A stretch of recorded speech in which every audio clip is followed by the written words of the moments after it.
함께 기도하겠습니다. 사랑의 주님, 우리를 살리신 바로 이곳에서 삶의 모든 것들이 다시 시작되는 순간이 되길 원합니다.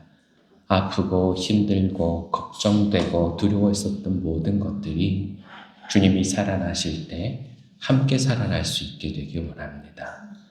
주님의 놀라운 은혜로 우리와 함께하여 주시고 주님의 길을 따라 참된 부활의 삶을 살 수 있게 도와주시옵소서. 예수님의 이름으로 기도합니다. 아멘. 축하드립니다. 예수님 다시 사셨습니다. 우리가 고린도전서에서 본 말씀처럼 부활이 없다면 믿음은 헛된 것입니다. 그 믿음이 어느 순간 갑자기 없어져서 헛된 것처럼 느껴질 때가 있죠. 혹시 여러분 중에도 그런 분들이 있는지 모르겠습니다. 근데 어쩔 때 그렇게 되나요? 삶에서 내가 하나님을 믿지 않겠다고 결심한 것도 아니고 어느 날 갑자기 내가 신앙이 아닌 다른 삶을 살겠다고 결심한 것도 아닌데 어느 날 갑자기 믿음이 온데간데 사라지는 것을 경험할 때가 있습니다. 그 이유는 부활에 대한 믿음이 없어질 때 그렇습니다. 부활은 단순하게 내가 죽었다가 다시 살아나는 것을 뜻하는 게 아닙니다. 부활은 내가 죽지 않고 산다라는 것을 의미합니다. 내 속에 있는 내 속사람이 사는 것을 의미하는 게 아니라 나를 이끌어 가시는 그 하나님께서 나를 멸망하지 않도록 지켜주신다는 것을 의미합니다. 때문에 내가 하나님 안에서 평안을 누리고 행복을 누릴 수 있다면 그게 내 삶의 부활이 되어야만 합니다. 근데 그게 부활이 되지 못하는 이유가 어디에 있을까요? 절망을 믿으면 그렇게 됩니다. 절망을 확신하게 되면 그렇게 됩니다. 오늘 바로 그런 사람들이 있었습니다. 예수님을 줄곧 따라다녔던 제자들이 너무나도 놀라서 예수님 시신이 없어지셨어요 라고 외치는 이 막달라 마리아의 말에 그만 모두 가슴이 철렁 내려앉고 맙니다. 3일 전에 예수님께서 돌아가실 때에 그보다 더 나쁠 수는 없다고 생각했습니다. 그런데 그보다 더 나쁜 일이 일어난 거죠. 예수님의 시신이 없어졌다고 합니다. 베드로와 요한이 뒤따라갑니다. 왜 뒤따라갔을까요? 주님의 시신은 이미 없다는데. 많이 달려서 무덤 앞에 서는 순간 그 안에 모든 것이 비어 있는 것을 확인을 합니다. 근데 오늘 이 이야기를 기록했었던 요한은 뭔가 이상하다라는 걸 눈치를 챕니다. 그게 뭘까요? 왜 예수님은 없어지셨는데 예수님의 수의는 거기 남아있는 걸까요? 여러분 이거 생각해 보신 적 있으세요?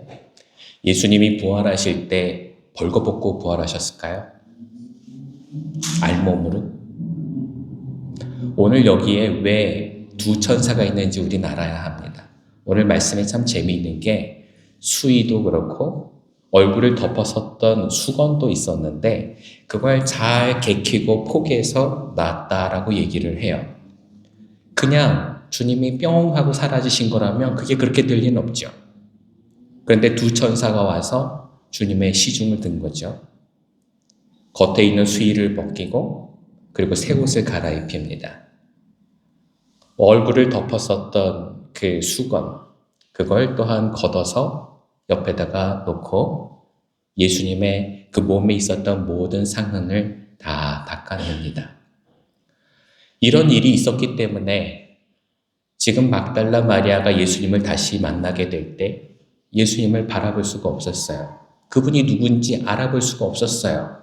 왜냐하면 제자들의 기억에 남는 것은 너무나도 심하게 얻어맞고 가시에 찔려서 죽은지 너무나도 처참하게 죽어가는 그런 예수님의 모습이었을 텐데 멀리서 지켜보던 그 막달라 마리아의 눈에도 십자가 위에서 돌아가신 예수님의 형체가 거의 피범벅이 돼서 알아볼 수가 없는 상태였으니까 깨끗하게 정돈된 예수님의 얼굴을 보고 예수님인 줄 못 알아봅니다.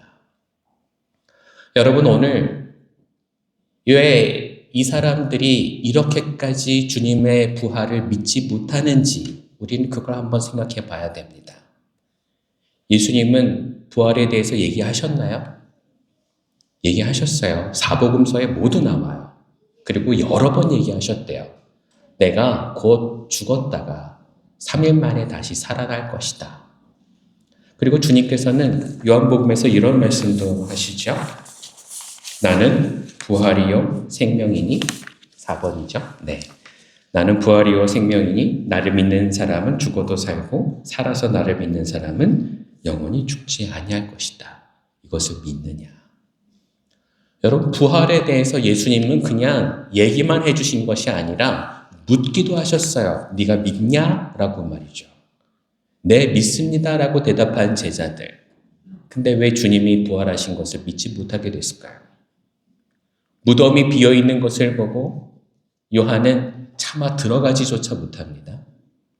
베드로가 와서 그 안을 살펴보더니 없네?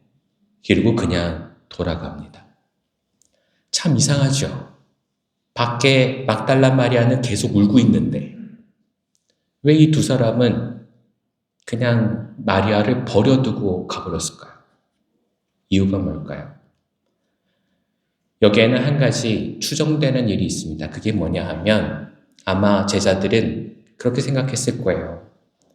예수님의 시신을 가져갔다면 그렇다면 여기 수위가 이렇게 나아질 이유가 없을 텐데 만일 더 좋은 무덤으로 옮길 수도 있다 생각했지만 하지만 이 무덤보다 더 좋은 무덤은 없는데 왜 누가 이런 일을 했을까? 바로 그때 머리를 스치는 뭔가 생각이 있었을 거예요. 함정일까? 예수님뿐만이 아니라 제자들을 다 잡아가려고 함정을 꾸린 걸까?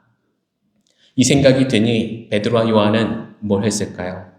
빨리 달려가서 제자들을 피신시켜야 했겠죠.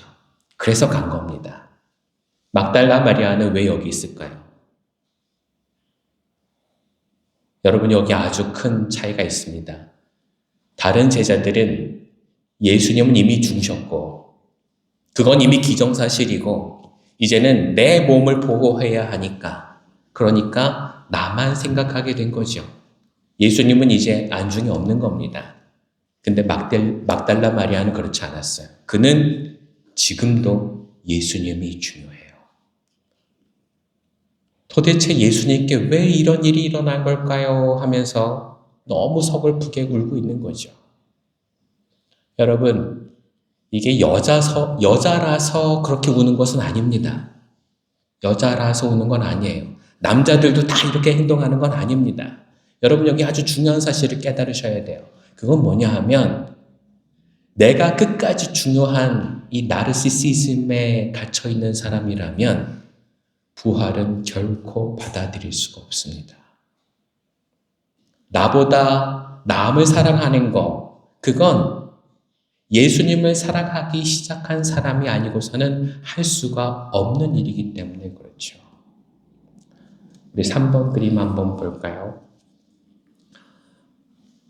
렘브란트가 이 부활의 아침, 요한복음에 나오는 이 이야기를 그림으로 그렸는데 보면 무덤 안에 두 천사가 앉아 있습니다. 막달라 마리아가 들어갔다가 이 두 천사를 봤는데 놀라지도 않고 두려워하지도 않습니다. 성경에 보면 다른 인물들은 천사를 만났을 때에 두려워 떨고 그 앞에 엎드려서 자신의 죄를 용서해달라고 비는 것이 태반이었는데 막달라 마리아는 이 두 사람을 봐도 아무렇지도 않습니다.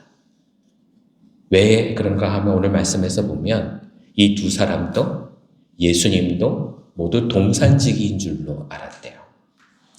렘브란트는 그래서 예수님이 진짜로 동산지기처럼 그려놨습니다. 막달라 마리아가 보기에 예수님이 이랬다는 거죠. 모자를 쓰시고 그리고 삽을 하나 들고 동산을 마치 정리하러 온 사람처럼 보입니다. 이 세 사람을 그렇게 봤던 거예요. 그런데 예수님께서 막달라 마리아의 이름을 부릅니다.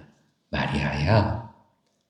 그랬더니 마리아가 그제서 예수님인 줄 알고 예수님을 꼭 붙듭니다. 여러분, 이 상황이 바뀌었으면 어떻게 됐을까요? 베드로가 여기 있었을 때 예수님이 베드로야 그랬으면 베드로가 예수님 그리고 알아봤을까요? 못 알아봤을 거예요. 자기밖에 모르니까. 요한은요, 못 알아봤을 거예요. 그래서 베드로와 요한이 간 다음에 주님이 막달라 마리에게만 나타나세요. 왜요? 마리아는 알아들으니까. 마리아는 나를 알아보니까. 우리 8번 슬라이드 볼까요? 요한복음 10장에는 이런 말씀이 나옵니다. 보이시면 같이 한번 읽어볼게요. 내 양들은 내 목소리를 알아듣는다. 나는 내 양들을 알고 내 양들은 나를 따른다. 아멘. 여러분, 예수님은 살아계실 때 제자들한테 늘 이렇게 얘기하셨어요. 내 양들은 내 목소리를 안다. 근데 베드로와 요한은 지금 모르잖아요. 지금은 제자가 아니네요. 그죠? 마리아는 여자라고 예전에 일곱 마리의 귀신이 들렸었던 여자라고 모든 사람들이 다 홀대했었던 사람이지만 이 마리아는 오히려 예수님의 목소리를 알았습니다. 여러분, 이건 능력인가요? 아니에요. 은사인가요? 아닙니다. 여러분, 이걸 우리는 뭐라고 부르는지 아세요? 애정이라고 부르고 사랑이라고 부릅니다. 여러분, 우리는 착각할 때가 있어요. 믿음이라고 해서 그냥 믿고자 하는 결단만 있으면 하나님을 믿을 수 있다고 생각하는데 그렇지 않아요. 하나님을 믿으려면 하나님을 사랑해야 가능합니다. 사랑해야 믿을 수 있습니다. 그분의 음성을 기억하고 싶은 애정이 있어야 하고 그분이 부르실 때 내가 응답하겠다고 하는 사랑이 있어야 그래야 알아들을 수가 있습니다. 7번 슬라이드 볼까요? 김춘수라고 하는 시인이 꽃이라고 하는 시를 적었는데 여러분, 이 시 다 아시죠? 아마 학교 다닐 때 배우셨을 거예요. 한번 읽어볼까요? 내가 그의 이름을 불러주기 전에는 그는 다만 하나의 몸짓에 지나지 않았다. 내가 그의 이름을 불러주었을 때 그는 나에게로 와서 꽃이 되었다. 내가 그의 이름을 불러준 것처럼 나의 이 빛깔과 향기에 알맞은 누가 나의 이름을 불러다오. 그에게로 가서 나도 그의 꽃이 되고 싶다. 우리들은 모두 무엇이 되고 싶다. 너는 나에게, 나는 너에게 잊혀지지 않는 하나의 눈짓이 되고 싶다. 아멘 하고 싶죠? 여러분, 누군가의 이름을 부른다라는 거 꼭 이름이 아니라도 그런 것 같아요. 내 자식이 나랑 싸웠는데 한참 기분 나쁘고 안 좋은 시간을 지난 다음에 언제쯤 화해할 수 있을까 절망하고 있을 차에 아들이 아빠 이름을 부릅니다. 아빠. 여러분, 그게 내가 꽃이 되는 순간입니다. 내 이름이 아니라 할지라도 죽은 것 같은 나의 삶이 부활을 경험할 때가 있어요. 그건 주님이 나의 이름을 부르실 때죠. 네가 그걸 그동안 뭘 하고 있었니? 힘들고 어려운 데서 그렇게 아파하면서 뭘 하고 있었니? 이리로 나와. 내가 도와줄게. 그러면서 주님이 우리의 이름을 부르실 때 우리는 비로소 꽃이 될 수 있습니다. 2번 슬라이드 볼까요? 1600년대에 존 던이라고 하는 목사님이 있었습니다. 이 존 던 목사님이 죽을 병에 걸렸는데 의사를 불러도 의사들이 무슨 병인지를 알지 못해요. 그래서 이때 내가 무엇을 해야 되나 고민을 하다가 기도문을 쓰기로 결정을 합니다. 그래서 이 사람이 쓴 책이 됐는데 그 기도문의 이름이 위급할 때 드리는 예배. 우리는 이 시를 다른 이름으로 기억합니다. 누구를 위하여 종이 울리나. 여러분, 이거 영화 제목인 줄 아셨죠? 소설 제목인 줄 아셨죠? 이게 원본입니다. 한번 같이 읽어볼까요? 아무도 혼자서 살 수 있는 사람은 없어. 모든 사람은 큰 대륙의 한 조각처럼 서로 연결되어 있어.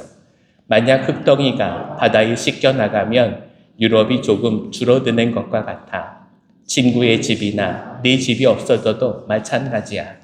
누군가 죽으면 그건 나에게도 영향을 줘.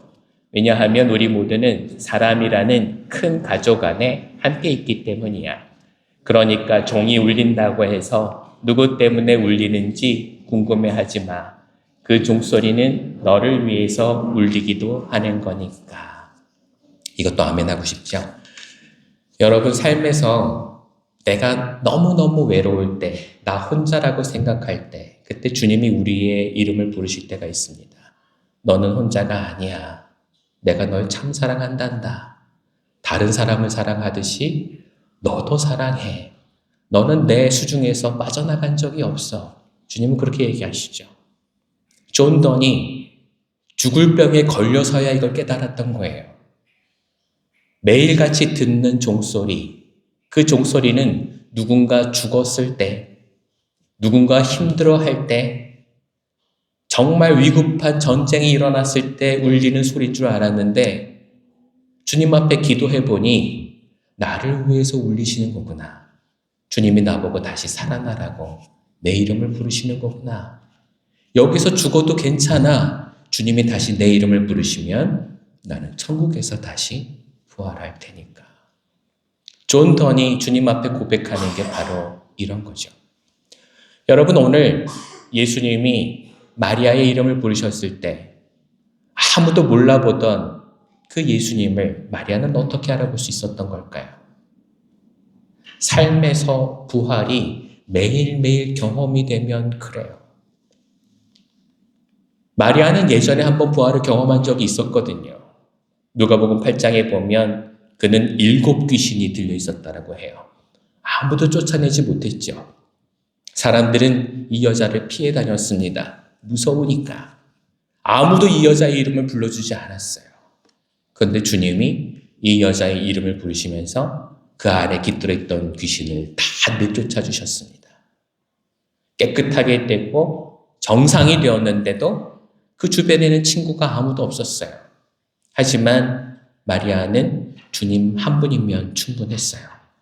내게 소망이 된 그분을 따라다니는 게 이 여인의 목적이 되고 희망이 됐기 때문에 그렇죠. 그래서 그때 마리아는 부활을 경험을 합니다. 나도 다시 살아날 수 있다라고 말이죠. 여러분, 여러분의 삶에도 부활이 경험했던 때가 있었습니까? 주님이 여러분의 이름을 부르셨을 때 여러분의 삶이 다시 살아나는 것을 경험했었던 적이 있으셨습니까? 그때를 다시 떠올리시기를 바랍니다. 그리고 그 첫사랑을 다시 회복하시기를 바랍니다. 그러면 주님이 다시 나를 부르실 때 우리는 다시 주님 앞에서 응답받을 수 있게 돼요. 라이너 마리아 릴케라는 시인이 있습니다. 오늘 시를 좀 많이 읽는데요. 1번 슬라이드 볼까요?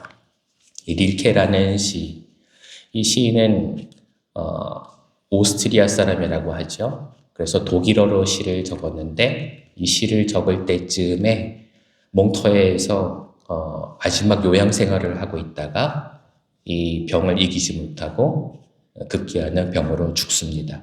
그래서 스위스 와서 죽으신 분이에요. 이분이 이런 글을 썼는데요. 제가 한번 읽어드릴게요.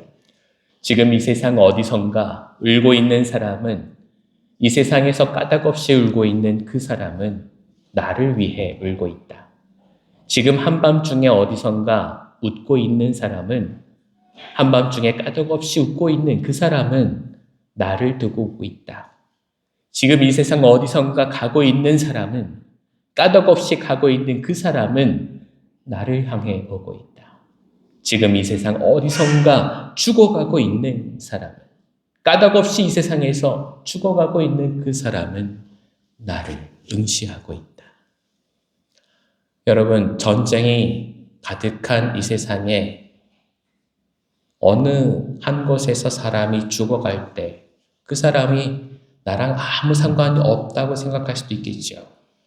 근데 아까 봤던 존 던도 그리고 마리아 릴케도 모두 자신의 죽음이 맞닿아 있을 때에 내가 세상과 이어져 있구나라는 걸 경험합니다. 주님이 나와 이어져 계시는구나라는 걸 경험을 합니다. 내가 살면 세상이 사는 것 같고 세상이 살면 내가 산 것 같은 일들을 경험하게 됩니다. 여러분, 이게 뭔 것 같으세요? 이게 부활이에요. 그냥 나 혼자 살지 않거든요. 여러분, 내가 너무 외로울 때 여러분에게 외로움을 이길 수 있는 방법을 가르쳐 드릴게요. 여러분 주변에 정말 외로워 보이는 사람을 찾아가세요. 그리고 물어보세요. 당신 외로우세요? 나도 외로운데 우리 친구 할까요? 그리고 그분에게 친구란 이름을 던져주세요. 그러면 둘이 친구가 되는 겁니다.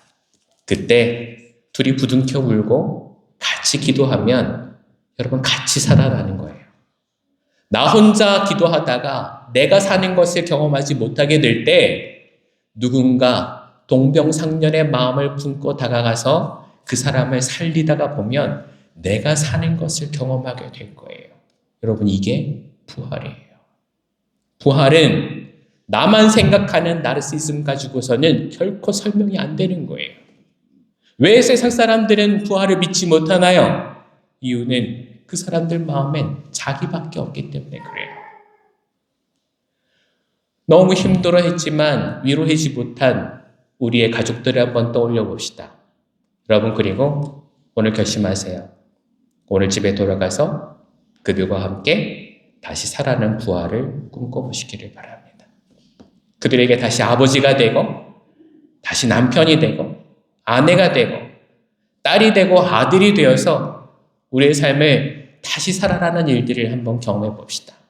그러면 예수님이 우리의 이름을 부르실 때 막달라 마리아처럼 주님의 얼굴을 알아볼 수 있을 거라고 믿습니다. 마리아야 라고 부르실 때처럼 우리의 삶이 주님 앞에 다시금 살아나는 놀라운 일들을 경험할 수 있게 되기를 그리스도의 이름으로 간절히 축원합니다. 오늘 이 마음을 가지고 기도했으면 하는 분들이 계세요. 오늘 샤디 그리고 그 친구 빌랄이라는 분이 오늘 오셨을 텐데 와 계세요? 못 오셨어요? 이 두 분이 오늘 식사를 대접해 주셔서 보내주셨어요. 여기에는 지금 안 오셨지만 여러분 이분들을 위해서 기도해 주시기를 바랍니다. 지금 전쟁이 있는 곳, 그 전장에 가족들이 있거든요. 샤디는 레바논 사람인데 레바논에 가족들이 있어요. 그리고 그 친구 빌랄도 그 주변에서 살고 있어서 오늘 우리 교회랑 아무 상관이 없는데 식사 준비를 한다니까 같이 도와서 디저트를 만들어 보냈대요. 그리고 자신의 가족들을 위해서 기도해달라고 부탁을 했답니다. 그래서 오늘 설교 마지막 기도는 제가 그들을 위해서 기도하려고 해요. 여러분 이름을 기억해 두셨다가 이 한 주 그들을 위해서 기도해 주시고 함께 부활을 경험할 수 있도록 기도해 주시기를 바랍니다. 이름이 뭐라고요? 샤디, 빌랄 두 사람입니다. 이들을 위해서 기도해 주시기 바랍니다. 제가 잠깐 기도하겠습니다. 사랑의 주님, 힘들고 어려운 때에 주님 앞에 도움을 빌기가 너무나도 힘들어서 나 혼자만의 힘 가지고서는 일어설 수 없겠다는 판단이 들어서 우리 교회에 기도를 부탁해 왔습니다. 샤디와 빌라를 주님 위로하여 주옵시고 자신의 힘으로는 어떻게 하지 못하는 이 커다랗고 감당 안 되는 일에 주님께서 손을 뻗어서 지켜주시고 보호하여 주옵소서. 전쟁의 틈바구니 속에서 그들을 지켜주실 때에 절망 속에서도 이겨낼 수 있는 소망을 허락하여 주시고 주님의 이름을 부르며 기도할 때라면 언제든지 살려주시고 일으켜주시기를 원합니다. 우리가 오늘 누리는 이 부활의 기쁨을 그들과도 함께 나누길 원하오니 축복하여 주시옵시고 늘 동행하여 주옵소서.